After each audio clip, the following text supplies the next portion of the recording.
The flame-colored veil caught the torchlight as the procession wound through Rome's narrow streets. Behind the bride, guests sang obscene songs, their laughter echoing off marble walls.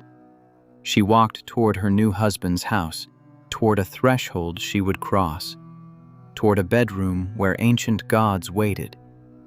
What happened next has been whispered about for centuries, debated by scholars, condemned by priests, and almost erased from history entirely. Tonight, we're pulling back the veil on one of ancient Rome's most controversial wedding night rituals, a practice so shocking that early Christian writers used it as ammunition against pagan religion, so disturbing that later Romans tried to destroy every trace of it. But the evidence survived, carved in stone, preserved in hostile accounts, hidden in the foundations of what would become the Eternal City. This isn't the story you've heard before. This is what actually happened when Roman brides faced their wedding night, and why the empire fought so hard to bury the truth. Everything we think we know about Rome's most shocking wedding ritual comes from people who despised it. In the late 3rd and early 4th centuries, Christian apologists were engaged in a propaganda war against pagan religion. They needed ammunition, they needed examples of Roman depravity, and they found their smoking gun in the wedding ceremonies dedicated to a god named Mutunus Tutunus. Around 300 CE, Arnobius of Sica wrote a 7-volume work attacking Roman religion. In his Adversus Natione, he described Roman matrons being taken for a ride on what he called the deity's awful phallus, with its immense, shameful parts. His language drips with disgust, calculated to shock his Christian readers and prove the moral bankruptcy of Roman religion. Another Christian source, quoted by later writers, claimed that brides sat upon the god's shameful lap so that the deity could sample their shame before the fact. These accounts have one critical problem. They were written by outsiders with an agenda, centuries after many of these rituals had already faded. The only classical Roman source, the 2nd century grammarian Festus, offers a brief, matter-of-fact mention, with none of the lurid detail the Christians would later add. His shrine existed, his worship was real, but what actually happened there was likely far different from what hostile sources claimed. Modern historians face a challenge. Do we trust the scandalous accounts of people actively trying to discredit pagan Rome? Or do we read between the lines, separating ritual reality from polemical exaggeration? The truth, as always, lies somewhere in the smoke between the two versions. Scholars today widely agree that Christian descriptions of Roman rituals were deliberately exaggerated to make paganism appear barbaric and immoral. For centuries, perhaps since Rome's founding, a small shrine stood on the Velian Hill. It housed no elegant temple, no soaring columns, just a statue, seated and ithyphallic, representing the god Mutunus Tutunus. Both parts of his name are reduplicative forms derived from Latin slang for the male organ, words like muto and titus. This was Rome's deity of marital sexuality, a god who presided over the moment when virgin brides became wives. The shrine's location matters. The Velian Hill connected the Palatine and Esquiline Hills, a thoroughfare between Rome's most important districts. Wedding processions would have passed nearby, making it a convenient stop for pre-marriage rituals. The statue itself, according to accounts, depicted an exaggerated phallus, possibly seated on a throne, rendered in stone or bronze. No such statue survives today, which suggests intentional destruction rather than simple loss. What actually happened at this shrine? According to Festus, brides visited before their wedding night to prepare themselves for intercourse and learn not to be embarrassed by sex. The ritual wasn't about violation or loss of virginity to a god, contrary to Christian claims. Roman society valued female chastity obsessively and required brides to remain virgins until their wedding night, so full penetration by a statue would have violated this fundamental expectation. What seems most likely, based on the available evidence, is a ritualized touching or symbolic straddling that represented preparation without actual defloration. The practice addressed a real contradiction in Roman culture. Society demanded that girls be both utterly chaste and immediately ready for marital sexuality. Young brides needed some way to mentally prepare for wedding night expectations. The ritual at Mutunus Tutunus' shrine provided that psychological bridge, however crude its form may have been. Some scholars suggest brides simply touched the statue as a symbolic gesture, others that they sat briefly upon it without actual penetration. Without contemporary Roman sources describing the exact mechanics, we're left inferring the ritual's nature from its stated purpose and cultural context. The shrine's fate tells its own story. In the 1st century BCE, Gnaeus Domitius Calvinus, a pontifex and supporter of Augustus, demolished this ancient landmark to build private baths. Even though Festus called it one of Rome's most venerable shrines, it was swept away. This demolition raises questions. Why was such a revered ancient shrine allowed to be destroyed? Perhaps by then, Roman attitudes were shifting. What once seemed sacred now appeared embarrassing, a relic of a cruder past that sophisticated Romans preferred to forget. Every Roman bride wore it, tied around her waist beneath her white tunic. The knot of Hercules, woven in wool, bound with a complexity that ensured only one person could undo it. On her wedding night, as guests discreetly withdrew and torches were extinguished, her new husband would face his first test of married life, untying that knot while his bride waited, vulnerable and expectant. The symbolism ran deep. Hercules, guardian of wedded life, father of 70 children, embodied the fertility and strength marriage required. The knot represented the bond between husband and wife, wool fibers twisted so tightly that separating them seemed impossible. When the groom finally loosened those threads, he symbolically released divine blessings upon their union, or so Romans believed. But there was another layer, darker and more practical. The ritual of untying the knot gave structure to a moment of profound power imbalance. The bride, often just 12 or 14 years old, knew nothing of sexual intimacy. She'd spent her childhood in her father's household, sheltered and supervised. Now she lay in a stranger's bed, wearing only her tunic, while a man she barely knew fumbled with woolen cords in the darkness. Roman law required brides to consent to marriage, but that consent was often performative, arranged by fathers for political or economic advantage. Love had little to do with it. The wedding night was the moment this legal arrangement became physical reality, when a girl became a woman not through choice but through inevitability. The knot represented control, specifically male control over female sexuality. Only the husband could untie it, just as only the husband would control what happened next. The ritual also served a practical purpose, giving the groom something to do, a task to focus on rather than simply initiating sex. It bought time, created a ceremonial moment that transformed what might otherwise be awkward or violent into something sanctified by tradition. But that sanctification didn't change the fundamental reality. A young girl, often frightened, submitting to a husband's desires because society demanded it. French historian Paul Vane, writing in his contribution to A History of Private Life, offered perhaps the most honest assessment of Roman wedding nights when he observed that they took the form of what he called a legal rape. Strong words, but they capture something Romans themselves rarely acknowledged openly. Young brides were expected to be simultaneously terrified and willing, modest yet sexually available, a contradiction that placed impossible demands on girls barely into adolescence.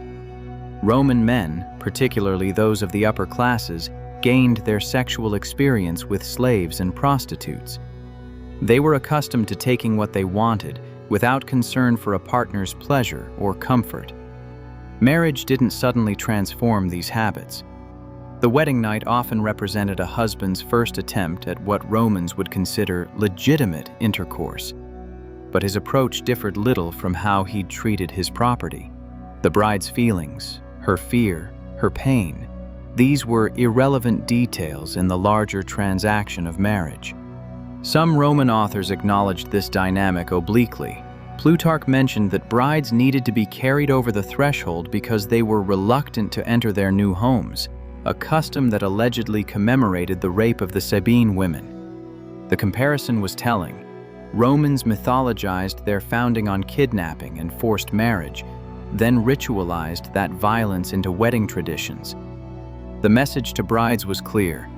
Resistance was natural but futile, and ultimately would give way to acceptance. Yet not all wedding nights followed this pattern. Letters and epitaphs suggest some marriages developed genuine affection and mutual respect. Some husbands approached their wedding nights with care, understanding that their bride's first experience would shape their entire marital relationship. But these were exceptions, noted precisely because they deviated from the norm. Most brides simply endured what was expected of them. After the wedding night came the repotia, a celebration on the following day where the bride appeared as a married woman. What happened in the bedroom stayed there, private and unspoken. If she'd been hurt, if she'd cried, if the experience had been degrading or painful, none of that mattered now. She was a wife. Her virginity surrendered, her transition completed. The ritual had achieved its purpose, regardless of her suffering. Understanding Roman wedding night rituals requires understanding what marriage meant in Roman society. It wasn't about love or compatibility. Marriage was a political and economic tool, a way to forge alliances between families, transfer property, and produce legitimate citizen children. Girls as young as 12 were considered ready for marriage under Roman law, though 14 was more common in practice. Boys waited until at least 14, often marrying in their 20s or even later.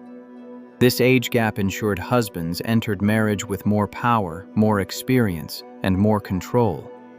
The concept of consent existed in Roman law, but it was heavily mediated by patriarchal authority. A girl's father had to approve her marriage, a legal requirement called patria potestas. Her own agreement was also legally required, but in practice, refusing a father's choice was nearly impossible. She depended on him for everything: shelter, food, protection, her entire future. Saying no wasn't really an option for most girls, especially those from elite families where marriages carried political weight. When a bride walked into her new husband's house, she entered a complex legal situation that evolved significantly over Roman history.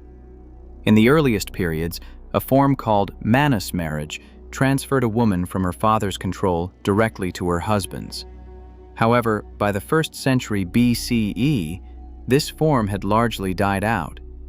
Most Roman marriages by the late Republic and Imperial period were free marriages, where the wife remained legally under her father's authority, though she lived in her husband's home. Still, regardless of the legal technicalities, husbands exercised considerable practical control over their wives' daily lives, movements, and social activities. Any dowry she brought remained technically her property, but was managed by her husband during the marriage. This power dynamic shaped everything about the wedding night. Roman culture expected wives to be sexually available to their husbands, while praising female fidelity and largely ignoring husbands' affairs with slaves and prostitutes. A wife who refused her husband risked divorce, social disgrace, and potentially losing access to her children. The social pressure to perform her expected role was immense, even if the legal structure had evolved from the harshest forms of male control. The young age at which girls married compounded these problems. A 12-year-old bride wasn't just inexperienced, she was still a child in many ways, emotionally and physically unprepared for adult sexuality. Roman society simply didn't care. The empire needed citizens, legitimate heirs to inherit property and carry on family names. Individual suffering mattered less than collective continuity. By the time Christianity gained imperial favor in the 4th century, attitudes toward these old rituals had already begun shifting. The shrine of Mutunus Tutunus was gone, demolished for private baths a few centuries earlier. Other explicitly phallic worship was fading from public view. Elite Romans were developing a new sensitivity about sexuality, influenced by Stoic philosophy and evolving ideas about propriety and civilization. Christianity accelerated this transformation. Early Christian writers seized on pagan sexual rituals as proof of moral corruption. They portrayed Roman religion as fundamentally obscene, focused on body over spirit, flesh over soul. The rituals surrounding Mutunus Tutunus became Exhibit A in this prosecution. Augustine, Jerome, and other church fathers wrote extensively about pagan depravity, using sexual customs to argue for Christianity's moral superiority. As Christianity became Rome's official religion under Constantine and his successors, actively pagan practices were suppressed.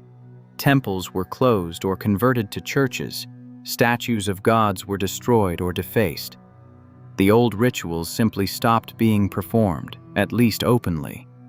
Within a few generations, practices that had been considered normal and even sacred became embarrassing relics that sophisticated Romans preferred not to discuss. But erasure was never complete. Christian polemics preserved descriptions of rituals they condemned, even if those descriptions were hostile and possibly exaggerated. Legal documents and letters contained passing references. Archaeological evidence survived, though often without clear context. What disappeared was the Roman perspective on these rituals, the internal logic that made them seem appropriate or even necessary. All that remained were hostile descriptions and fragmentary clues, leaving later historians to reconstruct practices from the testimony of their enemies. This pattern of erasure followed a familiar logic. Conquerors and cultural victors rewrite history to justify their triumph. Christianity needed to prove that pagan Rome was morally bankrupt, that its fall was deserved, that its replacement by Christian culture represented progress. Focusing on sexual rituals made this argument visceral and compelling. Who could defend a religion that required brides to sit on giant stone phalluses?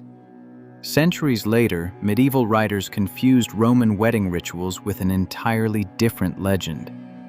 Prima nocta, the supposed right of feudal lords to sleep with brides on their wedding night. This legend, also called droit du seigneur, claimed that throughout medieval Europe, lords could claim any bride's virginity before her husband touched her. It's one of history's most persistent myths, repeated in countless books and films, and modern historians have thoroughly demonstrated it's almost certainly false. French historian Alain Bourreau published a comprehensive study in 1998 titled The Lord's First Night: The Myth of the Droit de Cuissage. His exhaustive research through medieval legal documents, feudal charters, and court records revealed zero evidence that prima nocta ever existed as a widespread custom or legal privilege. No medieval legal code actually grants this right. Bourreau traced the myth's origins to 16th century Scottish chronicles and 18th century Enlightenment propaganda, showing how each era turned the mythical custom to its own ends. What historians have found instead are marriage taxes called merché in England and for mariage or coulage in France. These were fees serfs paid to their lords for permission to marry, particularly if marrying someone from another manor. The payments compensated lords for potential loss of labor or inheritance, not sexual access. Bourreau demonstrated conclusively that these economic arrangements got confused and conflated with the sexual right in later folklore and literature. What does this have to do with Rome? Medieval and Renaissance writers conflated different traditions, mixing Roman rituals with feudal myths and ancient legends. The story of brides sitting on Mutunus Tutunus's statue got tangled up with tales of lords claiming first-night rights. Christian polemics about pagan depravity merged with anti-feudal propaganda about aristocratic abuse. The result was a confused mess of overlapping stories, none telling the complete truth about any single historical practice. This confusion persists today. When people talk about horrifying wedding night rituals, they often combine elements from different time periods and cultures. Roman practices get mixed with medieval legends, historical facts blend with literary inventions, and the resulting narrative becomes more sensational than accurate. Sorting truth from myth requires careful attention to sources, dates, and cultural context. The Roman ritual involving Mutunus Tutunus did exist, attested by both classical and Christian sources. But it wasn't about lords claiming virginity, it wasn't about peasant subjugation, and it wasn't the same as prima nocta. It was a specifically Roman practice tied to Roman religious beliefs, Roman ideas about marriage, and Roman attitudes towards sexuality and female modesty. Archaeological evidence for Roman wedding rituals is frustratingly sparse. The shrine of Mutunus Tutunus on the Velian Hill has never been located, demolished so thoroughly that even its foundation vanished. No statue of the god survives, if indeed any was preserved after Christianization. What remains are fragments, literary descriptions, legal references, and the occasional artifact that suggests broader patterns. Wedding rings from Roman times survive in museums, often showing clasped hands or marriage symbols. Sarcophagi depict wedding scenes, though these are idealized representations rather than documentary evidence. Some show the joining of hands between bride and groom, the pronuba overseeing the ceremony, the general outline of wedding ritual. But these artistic depictions carefully avoid anything controversial or explicit. The absence of physical evidence for the most controversial rituals is itself significant. Either these practices left no material trace, or that trace was deliberately destroyed.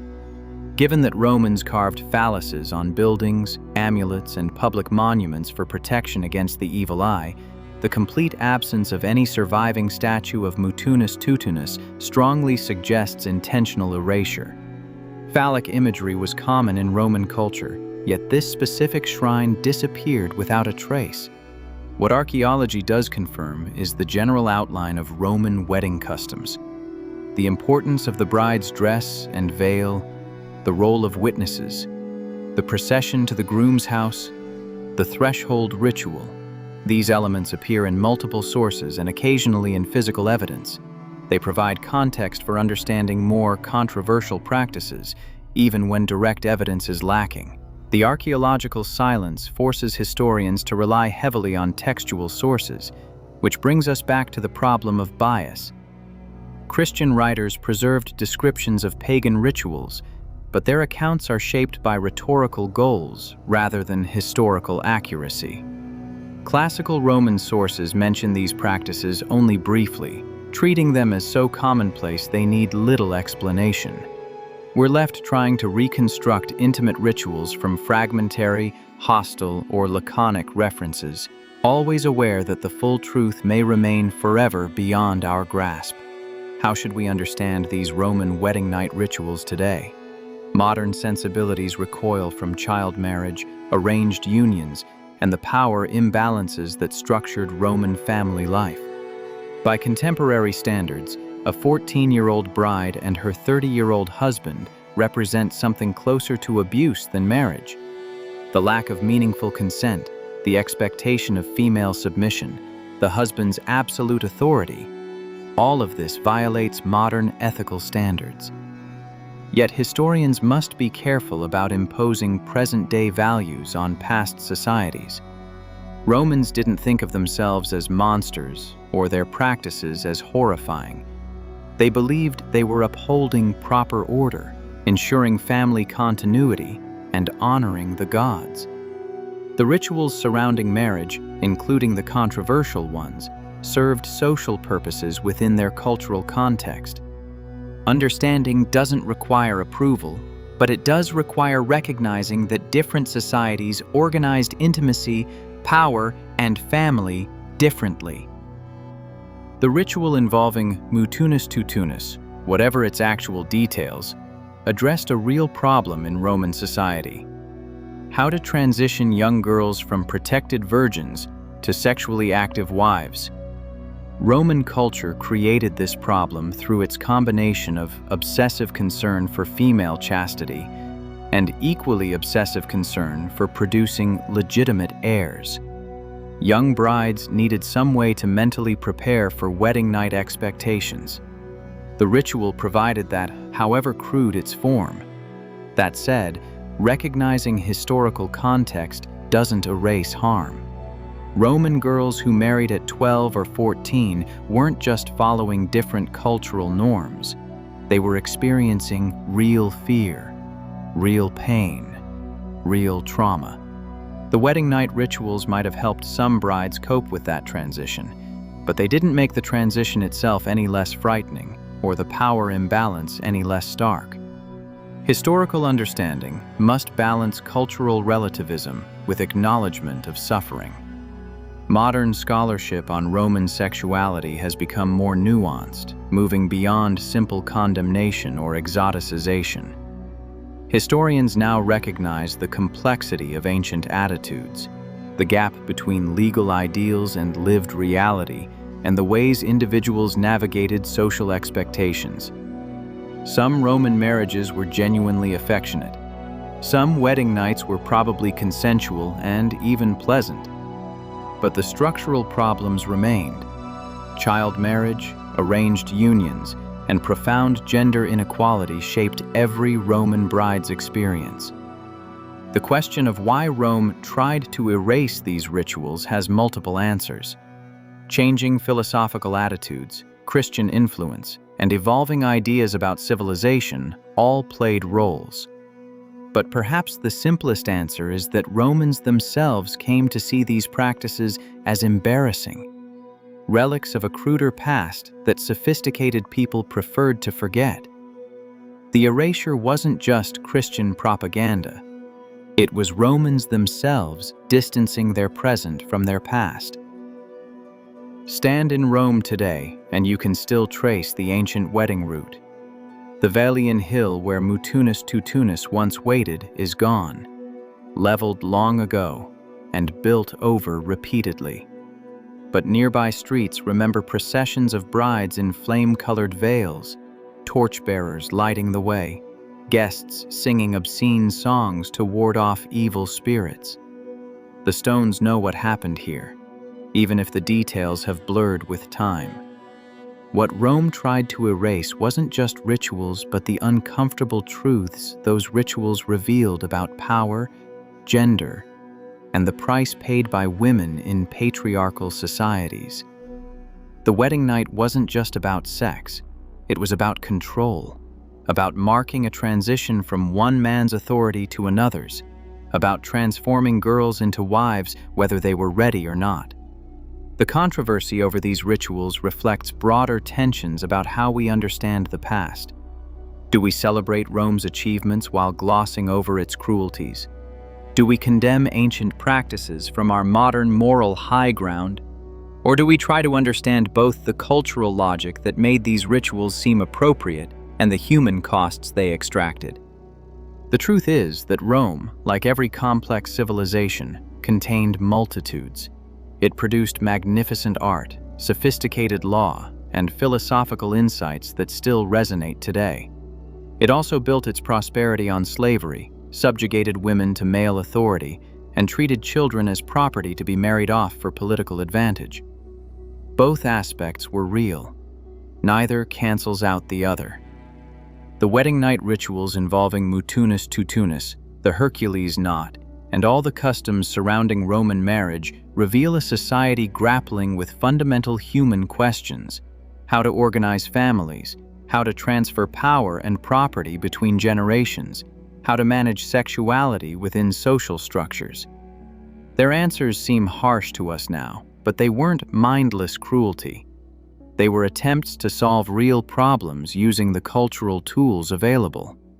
What makes this story worth remembering isn't just its shock value or its historical curiosity. It's what it reveals about the distance between Roman life and Roman propaganda, between the ideals societies profess and the realities they practice. It's about how uncomfortable truths get buried, how victors rewrite history, and how even in erasure, traces remain for those willing to look. If you found this deep dive into one of history's buried secrets compelling, hit that like button and subscribe to the Codex of History. We uncover the stories that powerful forces tried to erase, bringing you the truth hidden beneath centuries of propaganda and silence. Because some histories are too important to forget, no matter how hard empires try to bury them. Join us next time as we descend even deeper into the shadows where the past still speaks.